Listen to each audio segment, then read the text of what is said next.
right, we are back with another episode of the Anime Village podcast. I'm joined again with our Chief Lore Officer, Bryan Soroka, and today we are looking at balancing strengths and weaknesses and crafting a well-balanced character. Bryan, thanks so much for joining. It's been a little while, so happy to be back. We've been in game building mode, so no worries. Use the time wisely. Yeah, absolutely. Excited to get this one going. Always interested about, how to build a well-balanced character, how not to make them too powerful, how not to make them too weak. How do you go about making a character to balance their strengths and weaknesses? And what's the first thing that you look at? Maybe not create like a Superman or something like that. Yeah, well, funny you should mention Superman because that's the blueprint for not making a character too powerful, right? That was kind of like the whole basis of the Crisis of Infinite Earths. What they found is Superman became too powerful. So when you're too powerful, there's no threat, right? Because he could just go in and kick anybody's ass. So it really diminishes your ability to tell a story.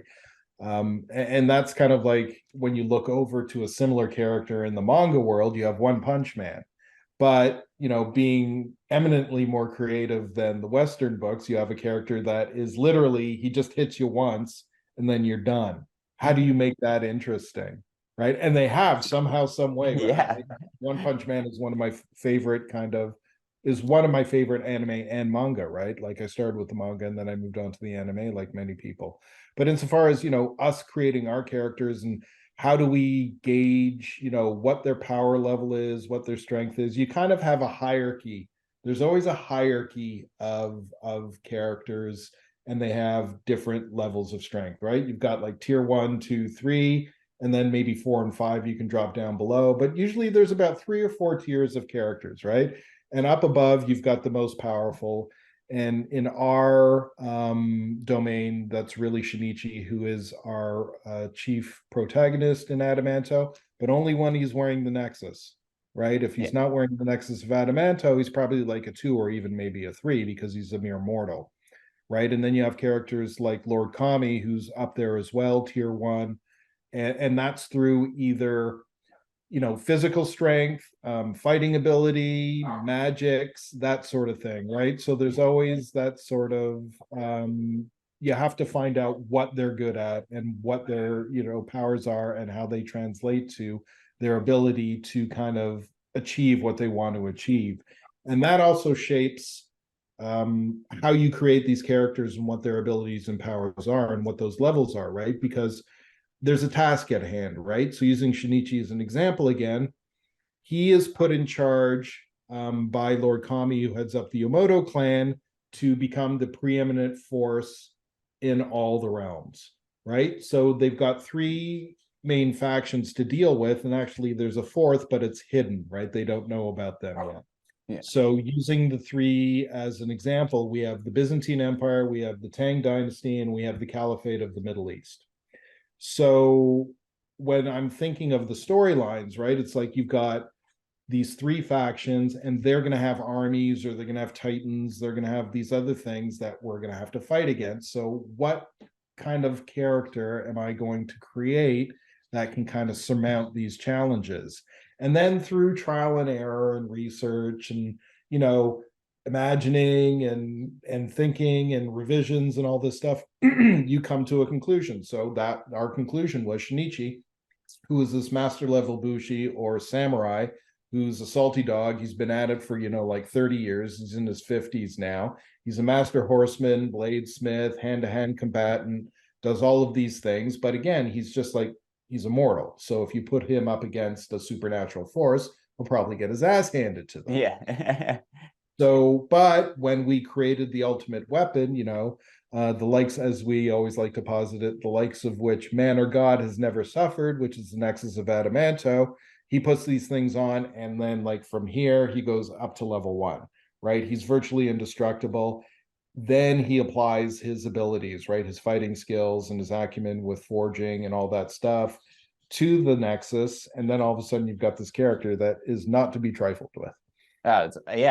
It's awesome how you're able to kind of think of a way with the Nexus. It brings him up to another level, and he just almost becomes mortal to almost immortal, but able to use his skills and his mindset to like build out characters. But when you're fighting, when you bring up like other characters such as like the Byzantine army and those guys, like what's it like to have like another character that Shinichi has to go up that's stronger than him or maybe has a weakness? Like how do you figure out a way to be okay, Shinichi has to fight Goliath or like another big big character. Like I think I forgot the name of the character that has like the lion's head, and it's like that we talked about from chapter 1. Oh, the Titan Shijimori. He Yeah, is, yeah, he's a badass too. yeah, Well, that's the thing, right? You've got to. I always like to keep like storytelling is simple. It really is. No matter how people want to say, "Oh, it's so complex and nuanced and this and that," it really isn't. It's really you break every story down into 3 parts. You have a situation, you have an escalation, you have a resolution. Right? You can add a bunch of details along the way, but if you really break it down to its bare essentials, that's what it's all about. So in our situation, we have the Yamato clan that is trying to take over the 5 realms. The escalation is when they encounter those other factions that don't want to allow them to become that preeminent force. And then the resolution is, okay, we get beat or we defeat these guys, one or the other, whatever the case may be. Right. But really, I mean, when it comes to the escalation, that's where you have a lot of fun because there's a lot of levels to that. Right. So Shinichi puts the gauntlets on for the first time. He doesn't know really how to use them, right? Maybe to their full extent, or he only knows how to use them one way, right? As opposed to, let's say, Abe put on the Nexus. He's a master magician, a master mage. He would use it in a much different way and be able to pull these abilities out of this magical or these enchanted artifacts better than Shinichi would, right? So it's kind of there's so many different little details in there, but really the storytelling again is situation, escalation, resolution. That's really how you break it down. I like it. And well, speaking of Abe, I want to know, how do you balance a character like that with like strengths and weaknesses? Because he's like a character with mind, I would think, like a strategist and very one. Like how do you build a character out like that?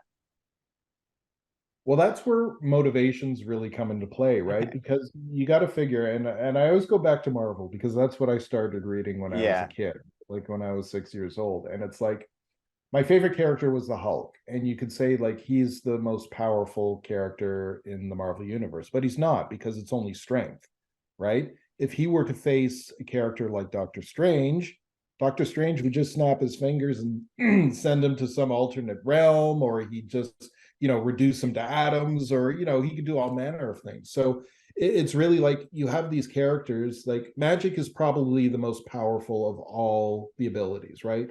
Flight, strength, precog, telekinesis, teleportation, what have you, right? Simply because it can draw upon so many different forces in so many different ways and just catch you completely off guard. But you've got to figure that a character like Abe, and this is all coming full circle here. I know sometimes they take a little longer to get around to the point, but you got to figure a character like Abe, who has seen and done and can do what he can do, has a much different mindset than just you or I or Shinichi or characters that don't tap into those mystical forces, right? So the reason why he just doesn't snap his fingers and obliterate everybody in existence is because he doesn't want to. It doesn't matter to him, right? They're like way down there and he's up here. He's got much more important things to do, much more he's got different things that motivate him and that encourage him to do things. So even though, that's kind of like the theory of the gods, where you had like the 12 top gods like Zeus and those other guys, where it's like they don't give a shit, right? It's like they could do whatever they want, how they want, again, with little to no effort. It's just that their motivations are much, much different. So that's kind of how you temper it all, where it's like, people will always ask, why didn't that character just go and take care of them? It wouldn't take much, but you've got to introduce and really substantiate those motivations to make it believable. Yeah, absolutely. That makes a lot of sense. I guess another thing too is when you have like a side character, or it's like how do you make them strong enough but also not weak enough so weak where they can just, they're off the page immediately, right? Well, yeah, I mean, probably it's a couple of ways. Well, in some cases they die. So Yeah, like in his case, like he doesn't make it very long, right? He yeah, doesn't make it to chapter one, even though he's a master bushi as well, right? He gets impaled by one of the dryads when they go into the Dadia forest to go and try and collect harpe. But what you can do is you introduce different skills, or you introduce they're at a level of power or ability that allows them to do kind of like the more menial or lesser things and gives the bigger guys more room to maneuver and focus on the big picture or the bigger threats, right, right? And that's actually kind of the impetus further down the line when we get into chapters 9, or sorry, 10, 11, and 12, where Lord Kami tells everybody, okay, we don't need you guys anymore. This is a big threat. Shinichi and I are going to go and take care of it. yeah, Right. So the supporting characters, I always have the most fun with the supporting characters because weakness or imperfections are always a lot more fun and interesting than being perfect and super strong and all those that's boring, right? It's yeah. like, if there's no effort required or if there's no peril, then where's the tension? Where's the interest in that, right?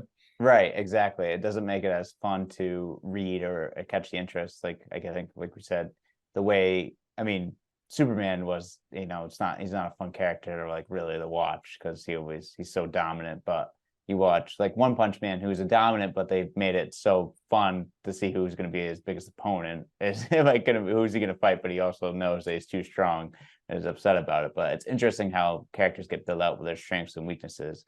Does genres affect like different strengths and weaknesses within characters? Like I know we're with Undead Reckoning. How are we like, is the main protagonist in that? How is his strength and weaknesses different from like Sinichi's, or like how does that work? Well, we're focused on necromancy in Yeah. undead, right? Which is a form of magic. So when it comes to that, it's like I always found it interesting, like because you have characters, and we delve into a lot of magic in Adamanto as well, and we have the Yeah. Mahushin, which is kind of like a collection of history's greatest magicians. You have Merlin, you have Abe, you have like the Witch of Endor, and some of these other characters that are pulled from mythology. Yeah. And then I always wondered where it's like, why is one sorcerer or magician, and there is a difference, by the way, look it up, uh, between the two. I always found that interesting, but is it because it's innate in them, like they just have this natural ability? It's kind of like some athletes, like you had a Michael Jordan type who like just was above and beyond everybody else for some reason. Was it like because of what was in here, or was it something just more natural inside of him? Because no matter how much any other basketball player pretty much trained or persevered, worked, they didn't get to that level, Right. right? So if you kind of take that train of thought and to these mages, these magicians or sorcerers, wizards, why is Merlin like right up there? And then you have all these other guys that have been at it maybe for as longer, if not longer than him, and they've practiced and they've studied and done all this, but they don't get to that level, right? So Yeah. there's all this combination of things. It's I always found that fascinating. So when it comes to Abe, he's like right up there simply because he's just a really smart dude and he's really dedicated, Right. right? But he meets his end as well Yeah. eventually, right? Because there's always a bigger, badder fish in the pond. Right, right, absolutely. And to bring in characters from mythological, which you mentioned, like a Perseus or anything, how do you go from the stories that are told about these guys to bring them into the manga, but to create their strength and weaknesses? Is there anything that you differentiate from what's in mythology, like for Perseus or something like that, to write about that character to create their strength or weakness, to make it different from what's out there? Well, that's probably the easiest part because these characters have been, they've appeared in so many books and so many movies and so many comics and shows that everybody has a different interpretation of them, right? Like for Perseus, you have like the Harry Hamlin version from Clash of the Titans, right? Whereas Yeah, like more mortal. Ours is more of the demigod interpretation, right? where it is almost like a half breed, half man, half god. And that's why a guy like Perseus, like when we list his weight and his height, right? Like he's about my height, about 6'1", 6'2", but he Yeah. weighs like 475 pounds. Why? Because his bone density, his musculature, all of that is much denser than a typical mortal, Yeah. right? And I kind of learned that through when Marvel came out with the Marvel Handbook, where it was like I was always wondering, I was fascinated with, well, how tall is Wolverine, or how tall is the Hulk, and how much do they weigh? And then this is another kind of thing that I have. I can tell you the heights and weights of every Marvel character pretty much. Really? Yeah, it's a useless but fun skill that I've acquired over the years. But the reason I bring it up is because when I was reading Thor, right? So Thor was listed at 6'6", Yeah. but he weighed 675 pounds. Jesus. And I always thought, geez, that's kind of weird. I mean, he's a tall guy, but 675. And then they went on to explain it because Thor is a god. Yeah. So his tendons, his muscles, his bones, his organs, all of that, like way more because they're more robust, they're sturdier, they're hardier, right? Yeah. And whether or not that's physiologically possible or not, it doesn't matter. It's like that's an explanation that they use, and it makes sense on that level, Right. right? So we've kind of taken that logic to characters like Perseus, where he is a demigod, so he is of mortal mother, but his father was Zeus, so he's got these abilities. He's stronger, he's faster, and he is able to, he's smarter, and all these levels. He's kind of like the Captain America of humans, where he's like the peak of human perfection, but he even goes past that because his father, let's face it, he's Zeus. Yeah. Yeah. That's pretty cool. That's an interesting aspect of it. I never really think that the gods were heavier. And then when you told me that, that makes a lot of sense, being a god, that they are gonna weigh more than. Well, yeah, you got to figure, and I learned this from Oscar Jimenez, who's our artist for the upcoming chapters of Adamanto, where he takes painstakingly. I mean, it's just crazy the level of detail he goes when he designs characters. Yeah. So when, for instance, you have Perseus and he punches something, like let's say he punches a pillar of marble and he's able to shatter it. Well, not only is it because he's strong, but he's also putting more weight behind it, thus more force, right?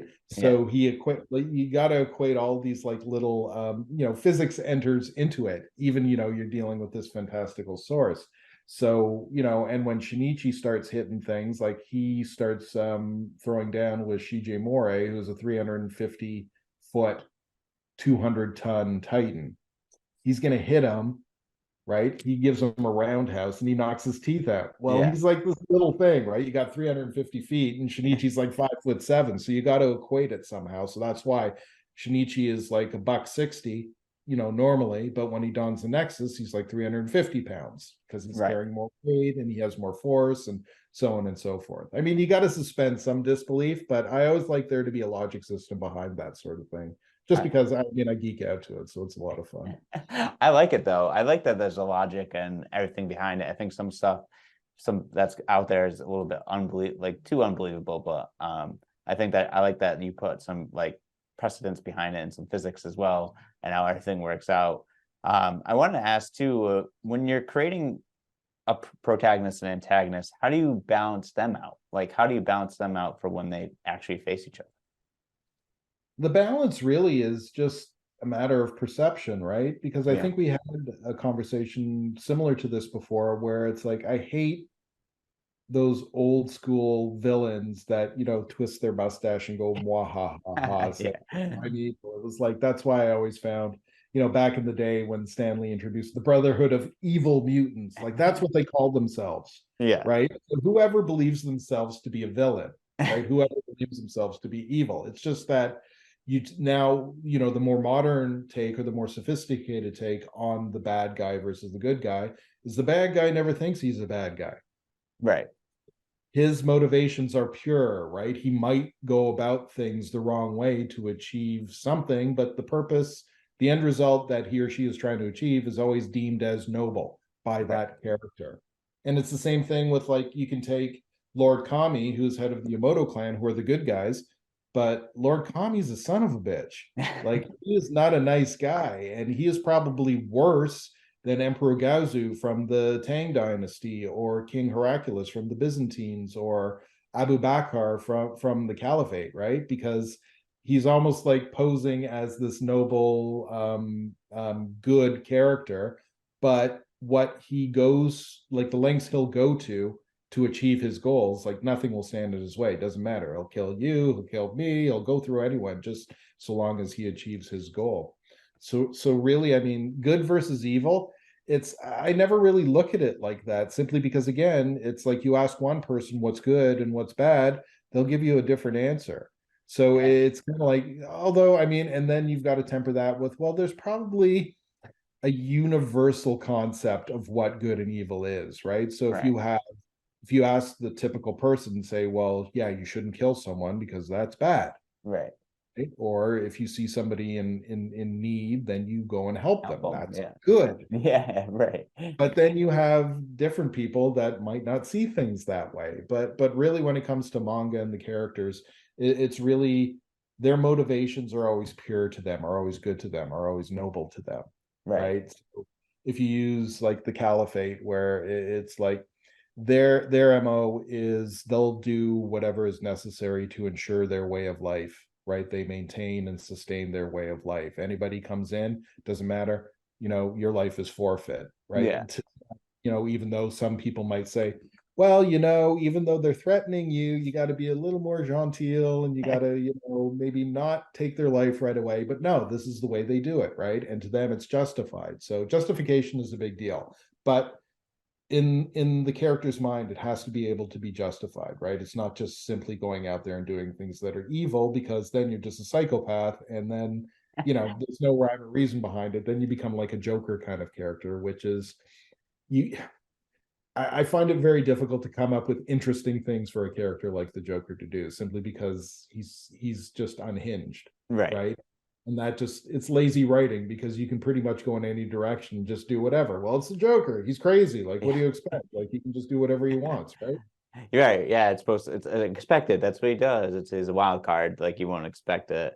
I do like the premise of like of what you kind of said of like the good and the evil. I always think of like Madara and like how he handled things in like Naruto and like his Yeah. like point of view, and it was like kind of like a very interesting way of how he put like his view of things, and you're like, oh, I could kind of see that, but like also you're going about it by just trying to eliminate a bunch of people. But also same thing with Aaron Yeager and Attack on Titan too, like his the protagonist and antagonist, but like trying to figure out like how his life of like what he made a decision, which I won't say for spoilers for anyone that is watching, Yeah, so don't do that. I People won't hate ruin that. it. Yeah, we don't need cancel culture after us. But last question: the biggest struggles of creating the balances. What do you find is the biggest issue to try to make a character not too strong or not too weak, and making sure they're well balanced, like keep the reader interested.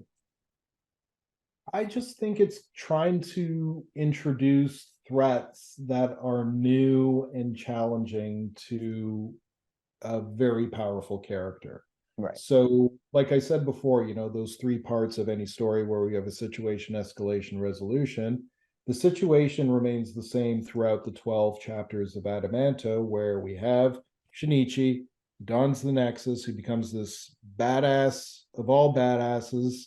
And as he goes along the way, he starts learning how to use them more and learns more about them, and thus becomes more powerful. So then we have the threats that he faces get bigger and bigger, like both physically, mentally, and from all aspects, right? So his first major challenge is the Tang dynasty, right? Where he's got to battle royal guards and archers and all those things. Okay, fine. He does away with them just fine, captures the emperor, goes to leave, but then the Titan comes. So you'd think that introducing a 350-foot, 200-ton engine of destruction would be the peak, right? But no, you've got to be more creative. And like, just because it's big doesn't mean it's the biggest threat. Right. So after Shinichi takes care of the Titan, then they're off to Medina, which is in the Middle East, to battle the Caliphate. Now, the Caliphate don't have a Titan. They just have an army called the Rashidun. But what they figured out to do is that when they kill a Rashidan soldier, he comes back as La Yamat, which is an undead soldier, right? So Yeah. you've got thousands of these dudes that are already dead. Shinichi goes in, fries them with the Nexus, turns to leave. They just get back up. Yeah. Oh, What the God. hell do you do now? No, Right? that's It's like, okay, and he says, how do you kill an enemy that's immune to the afterlife? Like right. they're already dead. Like what the hell am I going to do with these guys? So he's got to figure out a way to bring them back so he can kill them, right? Or there's something else that happens along the way. So that's a different kind of threat, but it's bigger because he's got to use this and not just this, Yeah. right? And then finally we go to the third stage where we ratchet up the challenge even more when they face the Byzantine Empire. Now, Yeah. the Byzantine Empire have these hybrid soldiers that are half man, half basilisks. Basilisks are nasty little bastards. They look like these lizard kind of snake, reptilic kind of things. And then we take, okay, well, that's bad enough, but they wear like these exoskeletons that make them even stronger and faster, right? Yeah. And then we up it even more. As it turns out, these exoskeletons aren't just for armor purposes or for making them stronger and faster, they're also magnetized. And what happens is they have this engineer that takes this little dial and cranks it up. The magnets, they all start, attracting one another until clack, clack, clack, clack, clack. 100 of these bastards form a giant mecha called Legion, right? So there you have the biggest threat. You have this mecha that's made of like hundreds of Serpentium soldiers. How the hell is Shinichi gonna, overcome that? And he actually doesn't, but he manages to escape because something else comes into the fray. But I won't divulge that. I've already said too much. But how you do it? It's not, the biggest isn't always the baddest. Right. Right? Exactly. It might be the smartest, or it might be they have some sort of magical trait, or they have something that's unknown, and that's why it's so much fun to come up with these stories.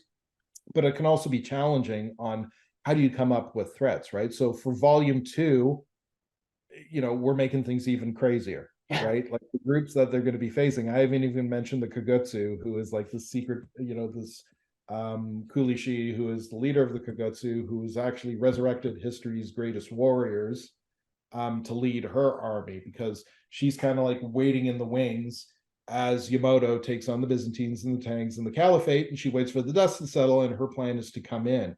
But all the while, you also have the fact that Perseus is super pissed because Shinichi stole Harpe, Yeah. his sword, right, that he used to behead Medusa and slay some of the other Gorgons. He wants Harpe back, right? Yeah. So it's once the Byzantines, because there's a tie between the Greek gods and the Byzantines, once the Byzantines go down,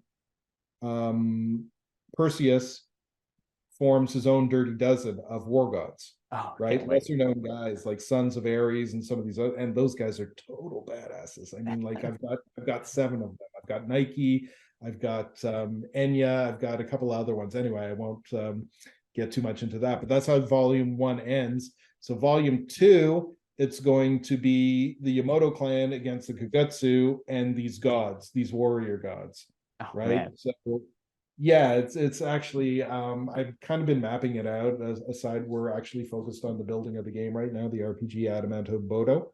But yeah, the escalation that's how you make it interesting, and that's why I like to introduce a bunch of different characters and have them done in different arcs. Yeah. Because I think we've had this conversation too. How many times can the Fantastic Four go against Doctor Doom, or Right. Super Exactly. go against Brainiac? It's like, Jesus. I mean, I enjoy it, but like I try and pick up books now and I just can't get interested in it because it's boring. Yeah. It is, no matter how much you love the characters. And I love when they introduce new characters, right? Or different spins on old characters. But again, that's finite as well, right? So, once Superman's at what, like issue 1100 and something, right? So Yeah. Who's he hard fighting? to come up it's hard to come up with fresh new ideas and to get readers interested, right? So Right. you got to be on your toes. Yeah. No, I mean, I'm excited for Adamanto for what's coming up in volume 2 and the rest of volume 1 for it to come out. It's just super exciting hearing you talk about it and then hearing about all the new characters and introduction of everything. I can't wait. That Dirty Dozen thing is, I'm excited about that as well too. With those characters, can't wait to see Yeah, those I'll show you some of the sketches for those characters that. afterwards. We're working on them now. They're actually pretty crazy. It's, it's kind of like combining my love for Street Fighter, which I Yeah, always love, these different characters, but taking also lesser known gods, Greek gods, that probably the average person hasn't heard about, unless you're into that lore and that mythology, right? You probably haven't heard about these characters. And that allows us to really go crazy with them. Like we've taken I wanted to introduce a purely physical threat, right? Where these guys are just so strong and so skilled. It's like, even magic probably won't affect them to that extent because they're just so damn fierce, right? yeah, And that allows us to really explore different aspects of the Nexus, because when Shinichi faces these guys, right, it's going to be a brute force kind of thing, right? And that's my love letter to the Hulk when he used to fight like the Abomination and the UFOs and some of these other characters. And then you're going to have more of a cerebral kind of mystical encounter when he faces the Kagutsu, right? Because you have Leonidas and some of these other brawlers, right? Spartacus, but you also have characters like Alexander the Great and Sun Tzu and Saladin, who are much more tacticians, yeah, right? So they're going to throw, a monkey wrench into the mix as well by, just outsmarting and outmaneuvering yeah. Shinichi and some of the Yamato guys, right? So again, it's different levels of threats in different ways. You got to kind of throw them all in there. That's why all these characters have rogues galleries, right? You have the smart one, and then you have the dumb one, but the Yeah. strong one. You have the magic one, and then you have, the alien one, and so on and so forth. It's awesome. I'm super excited about it. I can't wait to dive more into it once more gets released and hearing more about it. It's just super exciting. But this has been awesome, and it's great to be back too with you, Bryan, as well. And thanks so much for joining on today's episode of Balance and Strengths and Weaknesses. Bryan, I'll talk to you soon. Been a blast as usual. Thank you. You're welcome.